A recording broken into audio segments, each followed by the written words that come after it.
This is section 6-7, the imaginary number I. As you can see in the background, there's been an I and a pi for a long time. In section 6-6, you should now know the difference between a rational and irrational number. The real numbers are a combination of all rational and irrational numbers. Today we delve into the world of imaginary numbers. So, what is the number I and how do we use it to simplify square roots of negative numbers? So here's the definition of I. I is defined as the square root of -1, such that I squared equals -1. So before we couldn't take a square root of a negative number, now we can. So x squared equals -1, and we can now solve that.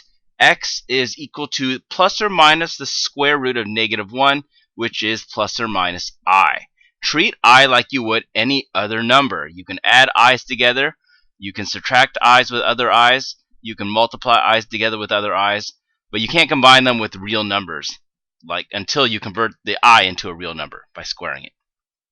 So the square root of -4 is 2i, and the square root of -9 is 3i. Notice again that when you have the square root of a number, you only look at the principal square root. You do not use plus or minus 2i. The square root of -4 is just a positive 2i.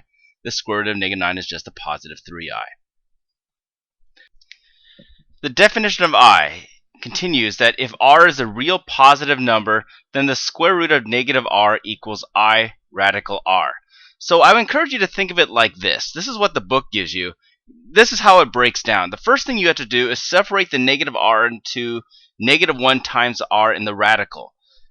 That is equivalent to the radicals multiplied together separately. Radical -1 times radical r.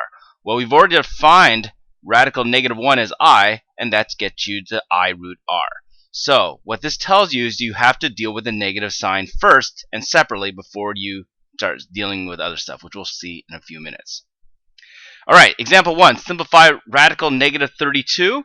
Again, you have to deal with the negative sign first. So this is equal to I root 32. If you have a negative sign in a radical, by itself, you can always pull it out as an I. So I root 32, now you simplify the radical 32 just like you did before.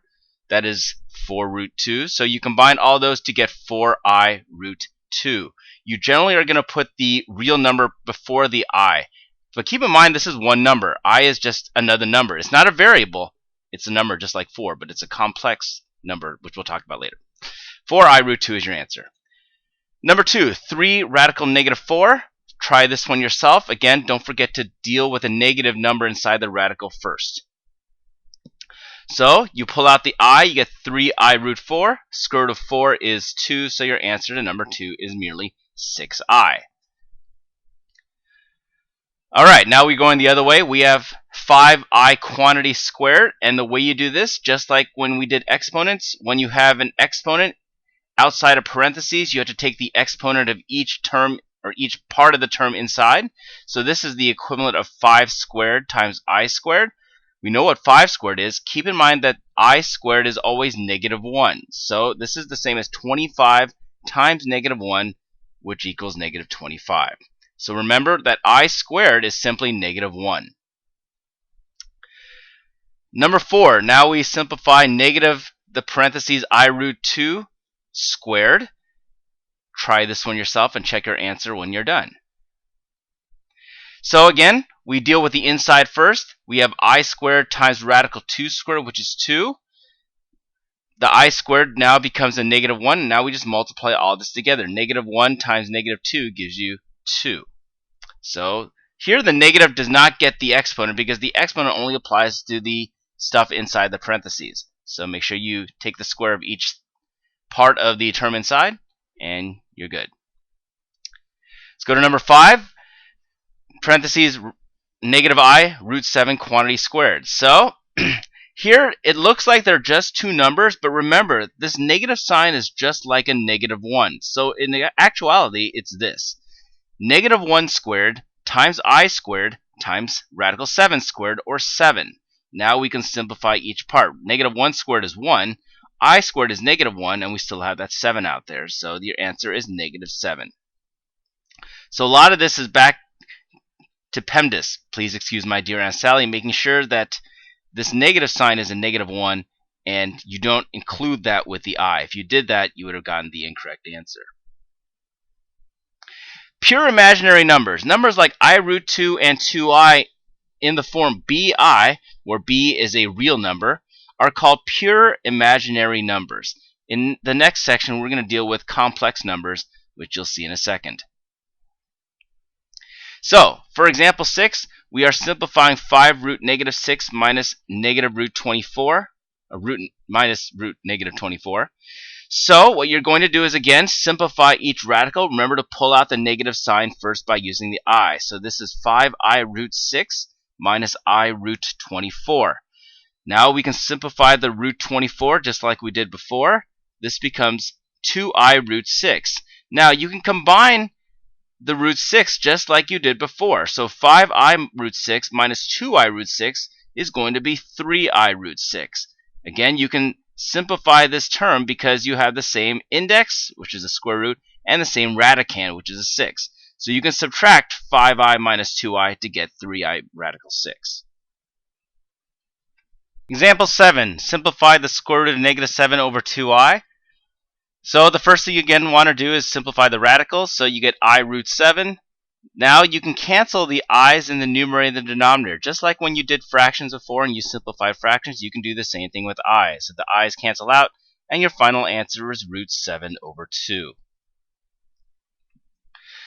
Multiplying negative radicals. This is important. When you multiplied radicals before, you can multiply two separate radicals together and combine them into one radical. However, this doesn't work if the numbers inside, if either one, are negative. The first thing you'll have to do is convert the radicals into pure imaginary numbers before multiplying. In other words, if it's negative inside, you'll have to take the negative out. So if you start with radical -3, you would have to convert it to I radical 3. Then you can multiply the positive numbers that remain inside. Secondly, this is also critical. You must also remove all radicals and I from the denominator when you divide. So one of the algebraic sins was to leave a radical in the denominator. You also do not want to leave an I. To get rid of the radical, you multiplied it to get a real number, a rational number, excuse me. When you have an I in the denominator, you just multiply the top and bottom by I, and then that'll take care of it. So we'll see how this works in a few minutes. Let's go to number 8. Simplify square root of radical 3 times the square root of square root of -3 times the square root of -27. Again, you have to convert them into pure imaginary numbers before you multiply the inside. So you'll pull the I out first. I root 3 times I root 27. Now you are free to multiply the inside together. So you get I squared root 81. Keep in mind you can multiply numbers outside of the radicals together and then multiply the numbers inside the radicals together once you get rid of the negative sign. So radical 81 is 9. I squared is -1. So your answer is -9.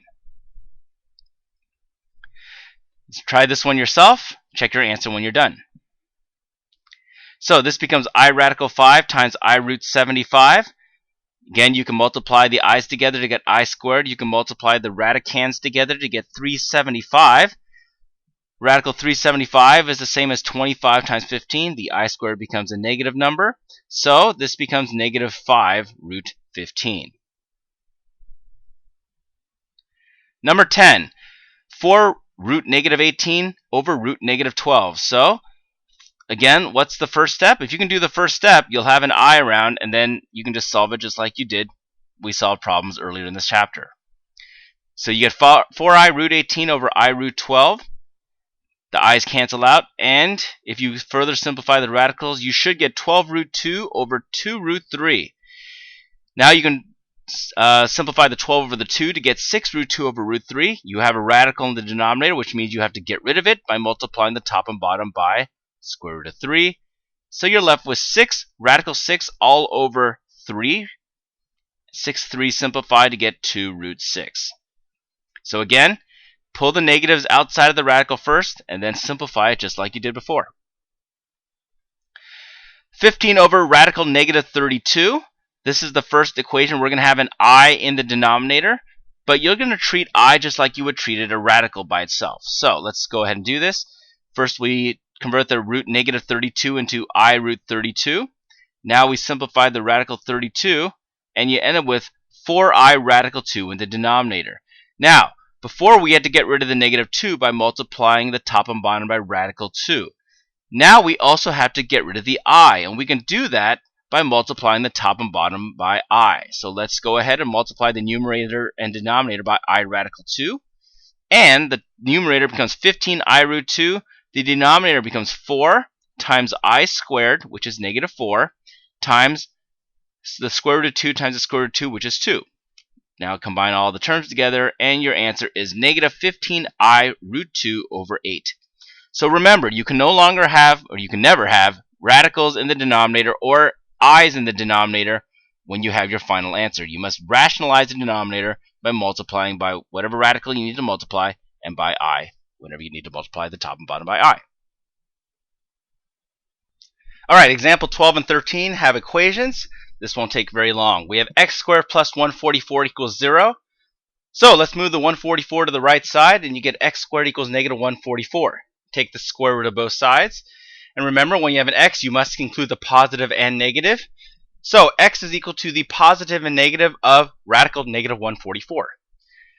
So remember to pull the negative sign out of the radical. So you get x equals plus or minus I root 144. And radical 144 is 12. So your final answer is negative 12i and 12i. And don't forget, because you're solving for x, to state your solutions in solution set notation. So again, when you have a variable, move everything to the right side if you can. Take the square root of both sides, including both the positive and negative, and you should get two answers. So 4x squared plus 25 equals negative 23. Go ahead and try this one yourself. Solve it just like you would an algebraic equation, and you'll get to a point where you have to take the square root of both sides and see what you get. So let's subtract both sides by 25, and you get 4x squared equals negative 48. Divide both sides by 4, and you get x squared equals negative 12. Now you'll have to take the square root of both sides. So this is again plus or minus the square root of negative 12. Now you have a negative sign in the radical. You must pull that out. So you get x plus or minus I root 12. And root 12 becomes 2 root 3. So your final answer is plus or minus 2i root 3. Now when you do this, you don't have to do every single step.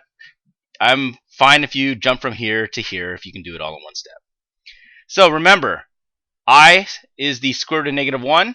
If you have a negative inside the radical, take the negative out before you do anything else. And I squared is negative 1. Use that concept to remove all i's in a denominator. We'll talk more about that in section 6.8. For now, if you have any questions, please let me know. Post on the Facebook page, email me, save them, write them down for Monday.